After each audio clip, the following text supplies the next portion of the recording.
పాకిస్తాన్కు గూఢచర్యం చేస్తున్న మరో వ్యక్తిని Gujarat anti terrorist squad ATS arrest చేసింది. సరిహద్దు జిల్లా కచ్లో ఆరోగ్య శాఖ ఉద్యోగిగా పనిచేస్తున్న 28 ఏళ్ల సహదేవ్ సింగ్ గోహెల్ ద్వారా పాకిస్తానీ నిఘా సంస్థ ఐఎస్ఐకు కీలక సమాచారం వెళ్లిందని ఏటీఎస్ గుర్తించింది.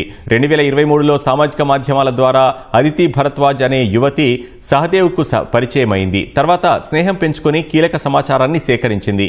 కచ్లోని బీఎస్ఎఫ్ నావికాదళ స్థావరాలు, నిర్మాణాల ఫోటోలు, వీడియోలను ఆమెకు సహదేవ్ వాట్సాప్ ద్వారా షేర్ చేశాడని ఏటీఎస్ తెలిపింది. తర్వాత ఆ యువతి పాక్ కోసం పనిచేస్తోందని తెలిసినప్పటికీ డబ్బు కోసం సహదేవ్ తన పనిని కొనసాగించాడని అధికారులు స్పష్టం చేశారు. ఇటీవలే ఓ గుర్తు తెలియని వ్యక్తి సహదేవ్కు 40,000 రూపాయలు ఇచ్చి వెళ్లాడని విచారణలో తేలింది. అతడి సిమ్ కార్డులోకి వచ్చిన ఓటీపీని ఆమెతో పంచుకోవడంతో ఆ సిమ్లు ఇప్పుడు నేరుగా పాకిస్తాన్ నుంచి పనిచేస్తున్నట్లు ఫోరెన్సిక్ నిపుణులు నిర్ధారించారు.